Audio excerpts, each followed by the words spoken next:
Bismillahirrahmanirrahim. Assalamualaikum warahmatullahi wabarakatuh. Selamat pagi atau selamat siang buat semuanya yang sedang menyaksikan tutorialnya. Kita langsung aja ya. Untuk tutorialnya di sini sudah ada, saya bikin dalam bentuk PDF dulu, kemudian nanti selanjutnya tugas akhir tugas akhir tahun lalu dari mahasiswa bimbingan saya yang sudah menggunakan Mendeley. Nah, untuk penulisan tugas akhir ini memang tidak ada patokan yang baik dan benar, karena untuk tugas akhir sendiri itu yang penting kamu sudah buat dan intinya kamu bisa, kemudian kamu lulus gitu. Cuman supaya kamu nggak bingung atau bertanya-tanya ini formatnya gimana, penulisannya bagaimana, dan sebagainya dan semacamnya. Nah, sedangkan untuk format penulisan tersendiri bisa kamu lihat di bentuk-bentuk umum dari tugas akhir atau skripsi, tugas akhir dulu karena kita kebanyakan tugas akhir, itu bisa kamu lihat di pustaka, tapi karena untuk kita sudah mulai menggunakan Mendeley, jadi akan ada sedikit tambahan di dalam penulisan dari tugas akhir ini. Nah, jadi untuk format penulisannya masih sama, cuman saya mau menambahkan sedikit tentang Mendeley-nya. Baik, sebelum kita mulai, di sini akan saya jelaskan dulu apa saja yang akan dibahas di dalam penulisan skripsi atau tugas akhir dari Mendeley. Yang pertama materinya. Materinya itu yang paling penting adalah yang akan dipelajari itu kamu nanti akan belajar tentang format dasar file Word. Saya yakin kamu sudah paham, tapi di sini saya akan membahas sedikit saja. Jadi lebih kepada margin atau spasi itu aja paling ya. Kemudian di sini ada syarat penulisan TA atau skripsi, syarat utama kenapa diajukan TA atau skripsi itu tadi ya. Kemudian tips dan trik menggunakan Mendeley. Kemudian kelebihan dan kekurangan Mendeley. Untuk kelebihan dan kekurangan mungkin nanti itu ada banyak tambahan atau ada banyak kekurangan dari saya, tapi ini yang saya ambil dari pengalaman saya pribadi aja. Mana tahu ada yang lain ada tambahan, itu silakan kamu tambah melalui kolom komentar, begitu kali ya. Kolom komentar. Baik, kita mulai langsung dari bagian format file Word. Nah, untuk format file Word-nya, itu bisa kamu setting seperti tampilan default, itu kamu bikin ukuran kertasnya adalah A4. Kemudian selanjutnya untuk margin yang perlu kamu ketahui, standar dari TA ataupun skripsi adalah 4433. 4433. Margin atas 4, margin kiri 4, margin kanan 3, kemudian margin bawah 3. Kemudian yang selanjutnya adalah spasi 2,0. Jadi jarak antara baris itu jaraknya adalah 2. Jadi gimana lumayan terbantunya kamu dengan banyak spasi, jadi TA-nya nggak perlu banyak-banyak. Nah, kalau untuk kamu sendiri TA 40 halaman saya yakin udah cukup. Karena waktu saya S1 juga 40 halaman juga saya lulus aja. Memang nggak ada patokan lebih baik tebal atau tipis. Yang penting adalah isinya itu sudah padat. Nggak apa-apa ya TA kamu itu sedikit tipis, tetapi isinya padat daripada banyak halaman tapi isinya ngalor ngidul gitu ya. Jadi untuk kamu kalau misalnya TA kamu sudah 40 halaman, boleh, bagus banget. Yang penting isinya sudah sesuai dengan judul. Tapi kalau misalnya lebih dari 40 halaman, oh cakep, kamu rajin mencari artikel berarti ya banyak referensi yang bisa kamu masukkan di situ. Jadi itu dia untuk format file Word standar yang umum atau baku yang biasa digunakan dalam penulisan TA atau skripsi, itu aja. Sedangkan untuk yang lain itu kamu kan sudah bisa lihat format penulisan TA atau contoh dari kakak kelas kamu ya. Baik, itu untuk format file Word. Kemudian yang kedua itu adalah kita langsung akan membahas tentang, kita masuk ke contoh dulu deh. Untuk format file Word, ini contohnya seperti apa ya? Baik, kita kasih contoh, saya stop share dulu. Saya bagi sharing. Nah, ini adalah contoh dari tugas akhir mahasiswa bimbingan saya tahun lalu. Kebetulan kita bimbingannya melalui email, jadi saya ngeceknya itu melalui saya cek, kemudian saya komen, saya cek, kemudian saya komen. Jadi di sini nampak yang mana mau diperbaiki, yang mana mau diperbarui, gitu ya. Mau tatap muka, mau online sama aja. Jadi kalau misalnya saya kemarin kebetulan karena online, nggak online juga sih, email, jadi cara mengeceknya seperti ini. Kemudian tambahan untuk membuka komentar yang seperti ini yang ada di sebelah kanan itu hanya bisa dibuka melalui desktop. Kalau misalnya dibuka melalui HP, yang terlihat hanya bagian sebelah sini aja. Tapi kalau misalnya kamu buka melalui PC atau desktop itu kiri kanan nampak semuanya. Karena kan di sini ada pengaturan komennya ya. Kan klik kanan, new comment, nah yang ini tadi. Makanya new comment itu nampil kalau tampilannya dalam bentuk desktop. Baik, kita mulai dari format penulisannya tadi ya. Sekarang kita lihat di sini format penulisannya margin kiri atasnya sudah benar apa belum. Ya, kita lihat ini filenya sudah lama banget, belum ada saya rubah dari tahun yang terakhir kita periksa. Ya, saya periksa. Jadi kita mau lihat desainnya dulu, kita lihat size-nya di sini apa, A4, oke baik, di sini size-nya sudah A4 semuanya file format ukuran kertas. Kemudian selanjutnya yang perlu kita lihat adalah margin kiri, margin atas, kiri, kanan, dan bawah. Baik, kita masih di layout, kemudian masuk margin, kemudian kita pilih custom margin, kita lihat di sini apa sudah sesuai belum format marginnya, jika belum disesuaikan. Jadi ini karena masih ada yang berdiri menjadi 4, atas 4, kiri 4, bawah 4, kanan 4. Jadi harusnya formatnya seperti ini ya. Oke, ini karena data lama jadi saya nggak mau rubah, saya cancel kembali. Yang jelas kamu nanti formatnya 4, 4, 3, 3. Oke, baik. Kemudian selanjutnya tadi spasinya adalah 2. Sekarang kita blok dulu coba spasinya, kemudian kita kembali ke home, kemudian kita masuk ke bagian paragraf, kemudian kita lihat centang. Oke, berarti spasinya ini sudah 2. Nah, itu dia format dasar file Word yang perlu kamu ketahui di dalam penulisan TA itu tadi. Oke ya, baik. Saya kembali lagi ke dalam Microsoft Word-nya. Nah, di sini untuk selanjutnya adalah syarat penulisan atau penelitian. Jadi di dalam penulisan itu minimal apa poin penting yang harus ada sehingga penelitian itu dibuat gitu ya. Yang pertama itu adalah latar belakang masalah. Jadi syaratnya itu adalah kamu buat penelitian karena ada masalah. Masalah apa yang kira-kira kamu nampak dari objek tersebut? Kenapa harus ada masalah? Supaya kamu bisa menyelesaikan masalah tersebut dengan menggunakan sebuah metode yang kamu gunakan sehingga dapatlah sebuah solusi. Ya enggak? Nah, kalau misalnya enggak ada masalah, kemudian kamu ajukan menjadi TA, bisa enggak? Bisa, tapi apa yang mau dibikin? Enggak ada masalah.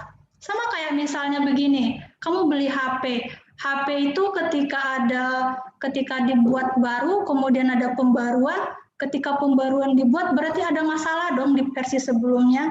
Ada. Apa itu masalahnya? Biarpun cuma satu masalahnya, misalnya speknya kurang besar, misalnya biasanya RAM itu 4 GB. Kemudian setelah digunakan oleh masyarakat umum, 4 GB ini ternyata kurang gitu kan. Jadi minimal harus 8 GB. Nah, berarti ada masalah kan di situ. Masalahnya adalah kenapa 4 GB cepat kali habisnya. Harusnya adalah 8 GB supaya ada banyak penyimpanan di dalam. Berarti yang perlu digarisbawahi di sini adalah masalah. Itu ya, syarat utamanya. Kemudian teori, struktur organisasi, pembahasan, dan kesimpulan. Oke. Di sini biar selanjutnya kita akan menjelaskan tentang syarat penulisan. Pada bagian latar belakang masalah itu harus ada masalah yang diangkat sesuai dengan judul. Jika misalnya kamu membahas tentang persediaan, masalah apa saja yang terjadi pada persediaan? Misalnya stok sudah antara catatan persediaan dengan stok di gudang itu nggak sinkron. Stok di gudang udah habis, tapi pencatatannya belum dirubah. Itu dia satu masalahnya ya. Kemudian apalagi masalah lainnya? Kamu sebutkan semua jenis masalah yang ada di situ. Kemudian diperkuat dengan penelitian terdahulu dan landasan normatifnya. Jadi misalnya ada penelitian kamu terdahulu yang sesuai dengan judul. Tadi kalau misalnya judul tentang persediaan, berarti kamu cari penelitian atau artikel yang sesuai dengan judul kamu tadi tentang persediaan. Bu, judul saya tentang persediaan, Bu. Tapi artikelnya, judul saya tentang persediaan barang dagang, Bu. Tapi judul yang saya dapat itu tentang persediaan alat tulis kantor. Boleh nggak, Bu? Boleh. Karena ada garis bawahi, ada persediaan di situ, bisa diambil. Jadi kalau misalnya judul kamu tentang persediaan barang dagang, kemudian masalah yang diangkat itu adalah tentang persediaan barang dagang atau persediaan secara umum, kemudian artikel yang kamu ambil atau yang kamu dapat itu adalah persediaan alat tulis kantor, kamu ambil di situ, jadikan sebagai penelitian terdahulunya. Gitu. Kamu jadikan sebagai penelitian terdahulu. Kemudian, nah untuk landasan normatif ini sama seperti undang-undang atau legalitas. Kalau di dalam akuntansi berarti legalitasnya adalah PSAK, IFRS, PSAP gitu ya.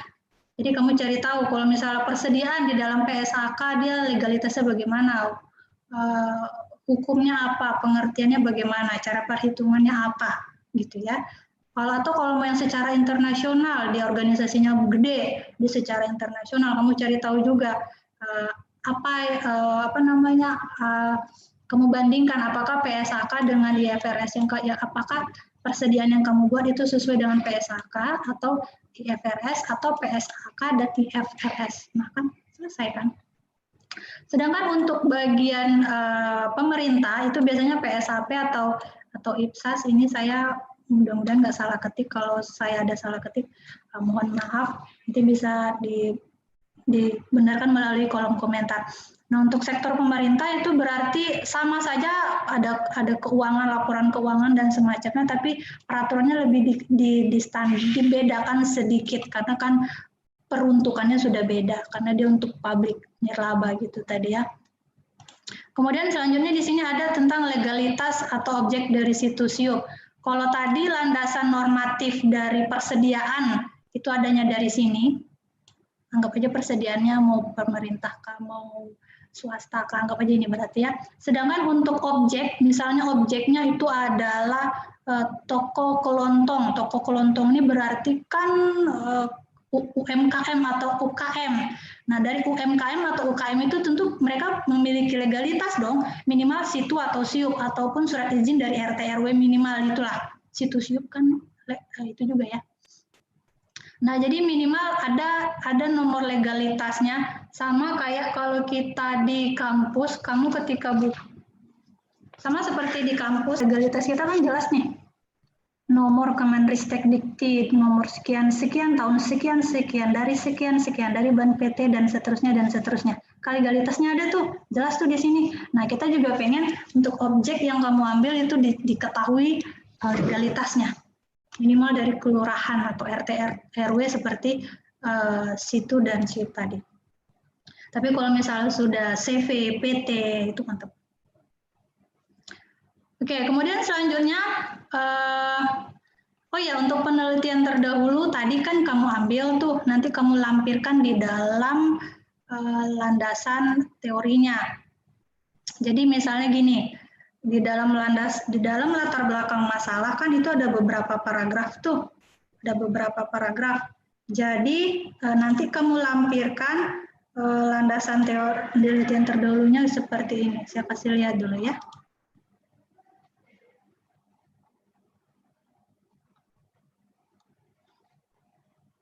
Baik, ini adalah contoh dari penelitian punya saya, biar yang gampang, yang saya nampak aja. Jadi tadi di sini dijelaskan bahwa diperkuat dengan penelitian terdahulu. Jadi saya ulangi lagi tadi, kalau misalnya judul kamu tentang persediaan barang dagang, lalu kamu dapat artikelnya itu tentang persediaan alat tulis kantor, kamu ambil aja. Kemudian kamu ambil kesimpulannya, kamu taruh di latar belakang masalahnya sebagai referensi kamu. Jadi misalnya tadi judul penelitiannya adalah berdasarkan berdasarkan penelitian terdahulu namanya misalnya Lani dibuat pada tahun 2015 dengan judul analisis persediaan alat tulis persediaan alat tulis kantor pada toko kelontong. Mengatakan bahwa persediaan alat tulis kantor pada toko kelontong berkas sudah berjalan dengan baik dan sesuai dengan PSAK nomor sekian-sekian tahun sekian-sekian. 1. Kemudian yang kedua ada lagi dan juga berdasarkan penelitian terdahulu menurut, kalau tadi Lani berarti selanjutnya menurut Ayu pada tahun 2017 dengan judul perbandingan metode persediaan. Yang bagian persediaan paham kali lah ya, bukan bagian saya soalnya, mohon maaf kalau misalnya ada yang salah. Pengelolaan persediaan barang dagang pada misalnya toko, kalau tadi toko kelontong berkah berarti sekarang toko Makmur Jaya mengatakan bahwa persediaan barang dagang mereka itu sudah sesuai dengan PSAK dan IFRS. Oh, cantik kan? Yang pertama tadi sudah sesuai dengan PSAK, yang kedua sudah sesuai dengan PSAK dan IFRS. Kemudian baru di bawah paragraf itu berdasarkan latar belakang dan penelitian terdahulu di atas, penulis tertarik mengambil tema ini dengan judul. Nah, baru itu. Nah, baik, saya kasih contoh dulu tentang bagaimana seperti apa bentuk penulisan penelitian terdahulu di dalam latar belakang masalah. Nah, kalau untuk saya, karena judul saya itu tentang ini, jadi yang saya ambil penelitian terdahulu juga tentang itu ya. Jadi yang penelitian terdahulu itu, mana tadi? Nah, ini dia. Berdasarkan penelitian terdahulu, ini kan yang dibahas tentang, karena saya membahas tentang rasio likuiditas, berarti yang saya ambil itu objeknya adalah rasio likuiditas. Kemudian untuk objeknya sendiri itu mereka, itu objeknya itu ini adalah nih, tahun ini. Hasilnya adalah liquid dan seterusnya. Kemudian selanjutnya karena saya mengambil untuk laporan keuangan kan ada banyak tuh rasio likuiditas, profitabilitas, kemudian dan semacamnya. Saya ambil 2 indikator, likuiditas dan profitabilitas. Jadi penelitian terdahulu saya itu harus saya ambil tentang likuiditas dan profitabilitas. Likuiditas dan profitabilitas. Kemudian likuiditas kan banyak rumusnya, jadi saya ambil lagi, spesifikkan lagi bentuknya.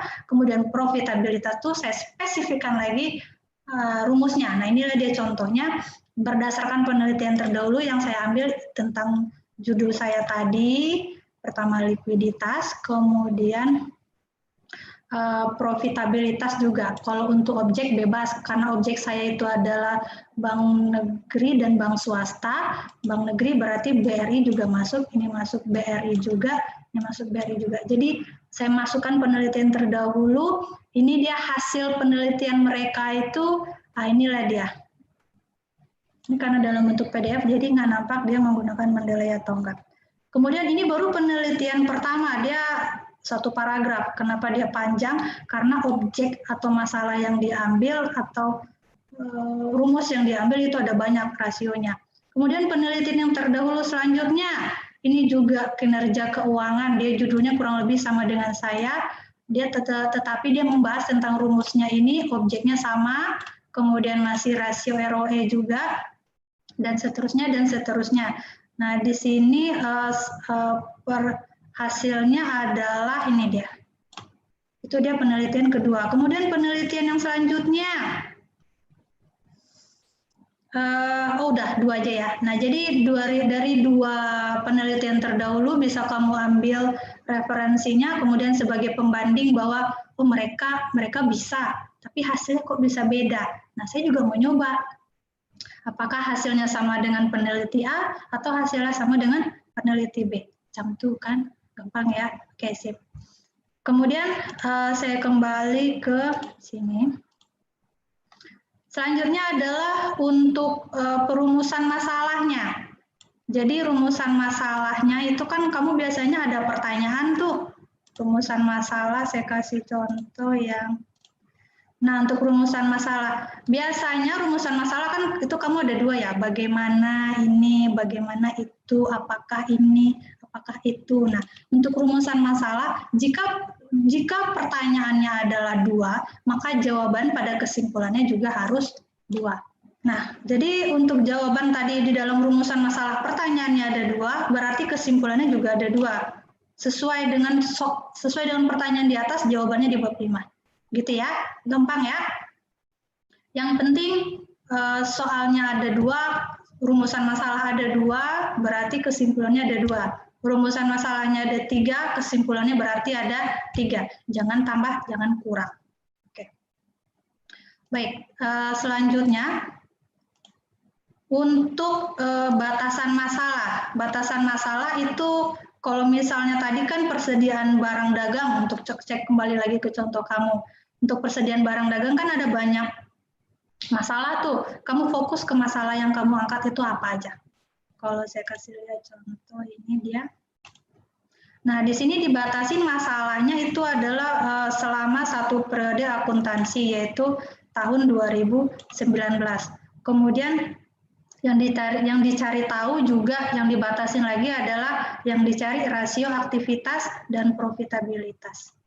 Kan tadi ada rasio, kan ada banyak, ada 4 atau 5, jadi yang diambil hanya 2. Kemudian tahunnya juga selama periode akuntansi. Nah, punya kamu juga nanti sama.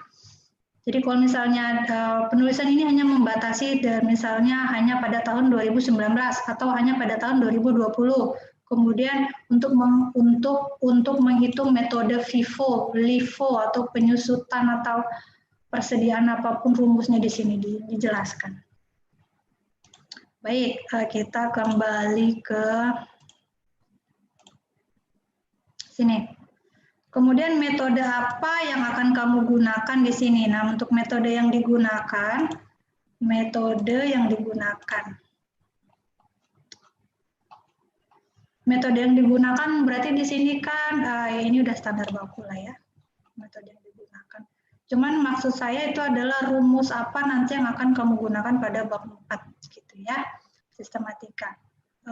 Tapi secara garis besar, kalau misalnya kamu ingin membuat metode penulisan itu seperti ini tidak masalah.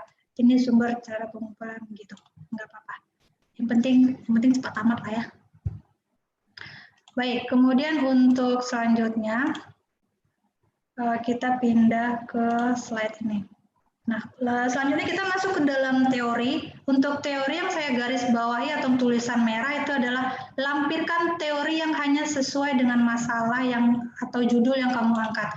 Kalau kamu bahas tentang persediaan barang dagang, berarti yang harus kamu cari tahu adalah pengertian persediaan, pengertian barang dagang. Kemudian di persediaan itu jenis-jenis persediaan itu apa saja, metode perhitungannya itu apa saja. Ya, itu masukkan. Kemudian pengertian persediaan yang menurut PSAK kamu masukkan. Pengertian persediaan menurut penulis A, B, C, D kamu sebutkan. Kemudian nanti kamu bandingkan. Dari pengertian di atas, misal tadi pengertian persediaan menurut penulis A, pengertian persediaan menurut penulis B, pengertian persediaan menurut PSAK. Di bagian keempat, berdasarkan pengertian di atas dapat disimpulkan bahwa persediaan adalah, nah itu mantap kali kan. Kemudian selanjutnya kamu masukkan tentang barang dagang. Udah selesai. Nggak usah banyak-banyak. Terus kalau misalnya ada metode apa saja yang kamu gunakan, ya, metode yang kamu gunakan saja yang kamu masukkan ke dalam itu. Memang nanti secara garis besar kamu sebutkan macam-macamnya, tapi nggak usah dijabarkan terlalu banyak. Cukup kamu jelaskan bahwa, karena saya akan membahas metode, misalnya metodenya itu ada 4. Kamu sebutkan metode A, metode B, metode C, metode D. Tapi pada penulisan ini saya akan pada penulisan TA kali ini saya akan menggunakan metode C dan metode B dan metode C. Nah, gitu deh ya. Jadi nggak perlu banyak-banyak, cukup sedikit tapi padat. Baiklah, kita lanjut ke bagian teori. Nah, untuk bagian bab 3 atau struktur organisasi, saya yakin ini paling gampang. Cuman yang perlu ditekankan adalah perbedaan antara organisasi besar dan organisasi kecil. Kalau organisasi besar dalam artian strukturnya itu banyak cabangnya. Ini 1, kemudian cabangnya 2, kemudian cabangnya 4, kemudian lagi cabang 6, 12, dan seterusnya. Itu kan banyak banget. Itu bisa kamu lampirkan struktur organisasinya dalam bentuk satu halaman. Jadi caranya itu kamu bikin dalam satu halaman, tapi setelah struktur organisasi kan ada uraian tugas dan wewenang tuh. Nah, untuk uraian tugas dan wewenang kamu cukup ambil di bagian yang kamu telah. Karena kita bagian akuntansi atau manajemen, berarti cukup hanya membahas uraian tugas untuk keuangannya aja, atau bagian akuntansinya aja, atau manajemennya aja. Itu aja, biar nggak penuh-penuh kali halamannya kan. Karena untuk kalau udah strukturnya gede, uraian tugas misalnya untuk bagian keuangan aja tuh banyak banget. Penjelasannya, pengertiannya, fungsinya, tujuannya, dan sebagainya. Tapi kalau misalnya organisasi kamu kecil atau sedang, bisa kamu lampirkan aja semuanya, nggak apa-apa. Kecil dalam artian struktur organisasinya tuh ketua 1, baris 1, kemudian baris 1, 2, 3, 2, kemudian yang bawahnya itu baris ketiganya itu ada 4 gitu. Nah, itu kan nggak terlalu besar, boleh kamu lampirkan semuanya di uraian tugasnya. Baik, jadi di dalam pembahasan itu kamu jelaskan metode yang sudah kamu buat tadi di bab 1, batasan masalah, kemudian yang ada di teori bab 2 juga kamu jelaskan, masukkan ke sini. Nah, kalau mau gampang, metode yang kamu gunakan tuh cukup simpel aja. Misalnya metode FIFO, metode LIFO, itu kamu bikin dalam bentuk tabel, kemudian setelah kamu bikin dalam bentuk tabel, jadi nanti masing-masing tabel itu kamu jelaskan dalam bentuk paragraf. Contohnya seperti ini, kalau untuk kasusnya yang ini, dia membuat rumusannya itu dari jenis rasionya itu dibikin dalam bentuk tabel, kemudian dari dalam bentuk tabelnya itu dijelaskan dalam bentuk paragrafnya. Ini dia paragrafnya. Jadi dijelaskan kenapa bisa angkanya demikian, kenapa bisa berapa persentasenya yang ini nih, yang macam ini kamu jelaskan dalam bentuk paragraf.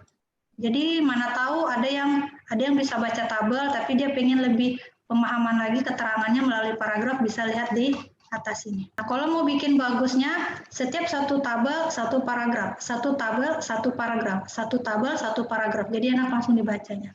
Kemudian di dalam setiap tabel jangan lupa di sini ada sumbernya, kemudian ada keterangan tabel 1, kemudian keterangan tabel 2. Itu deh contohnya untuk bab 4. Selesai nggak? Selesai. Gampang kan? Jadi kamu hanya membandingkan rumus berdasarkan periode tertentu. Kemudian kamu jelaskan dalam bentuk paragraf. Udah gitu aja, selesai. Kemudian masuk ke dalam kesimpulan. Nah, kesimpulan tadi udah saya jelaskan juga bahwa jumlah kesimpulan itu sama dengan jumlah soal atau rumusan masalah yang sudah kamu tentukan. Oke, baik. Udah selesai ya.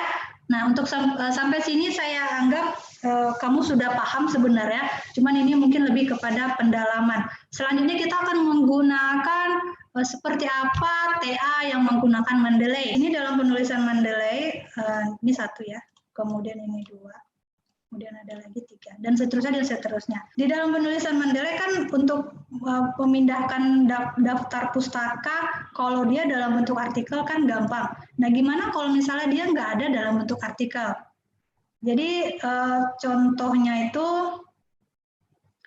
syarat untuk supaya Mendeley bisa digunakan adalah yang pertama harus dalam bentuk artikel, atau yang kedua dia buku cetak tapi dalam bentuk PDF. Buku cetak tapi dalam bentuk PDF ya, beda ya buku makalah silabus yang memang dari soft copy aja, yang kayak misalnya saya kasih tugas yang biasa saya kasih silabus, itu bukan seperti itu, tapi lebih ke buku cetak tapi dalam bentuk PDF. Nah, kalau buku cetak dalam bentuk PDF juga sudah ada, saya kasih contoh dulu, mata kuliah SIA 1 juga ada, sudah ada buku PDF-nya, akuntansi sektor publik juga sudah ada buku PDF, saya share ke kamu. 2 atau 3 buku PDF gitu, itu bisa kamu jadikan referensi untuk Mendeley nanti. Jadi artikel kamu cari yang sesuai dengan judul, kemudian buku cetak dalam bentuk PDF. Nah, kemudian alternatifnya pertanyaannya seperti ini, Bu, artikel oke, baik, buku cetak PDF juga saya udah ada, atau saya ambil dari punya Ibu 1-2 bisa. Tapi Bu, kalau misalnya pengertiannya tuh ada, tapi dia nggak ada di dalam buku, atau buku PDF-nya tuh nggak ada, saya cari, kayak mana solusinya Bu? Nah, solusinya adalah kamu mengambil referensi dari buku, tapi dari artikel orang. Kan artikel orang lain kan mereka kan juga ada pengertian teori dan seterusnya kan. Itu kamu ambil, tapi kamu kutip dari penelitian dia. Contoh, jelaskan pengertian laporan keuangan. Ini berarti kita asumsikan adalah buku cetak. Tetapi dia diangkat atau diambil teorinya oleh si peneliti si Pohan. Jadi pengertiannya itu pengertian laporan keuangan menurut Harnanto dari buku PDF atau buku cetak, tetapi diambil oleh Pohan. Bisa nggak seperti itu? Bisa. Ini banyak nih. Saya udah sarankan juga ke bimbingan saya yang tahun lalu itu juga seperti itu. Jadi kalau misalnya mau ngambil teori dari artikel boleh, tapi kutipannya jelas. Jelas ya, di dalam artikel dia mengambil teori dari Harahap, dari buku pengarang Harahap, tetapi penulis artikelnya adalah nih, boleh.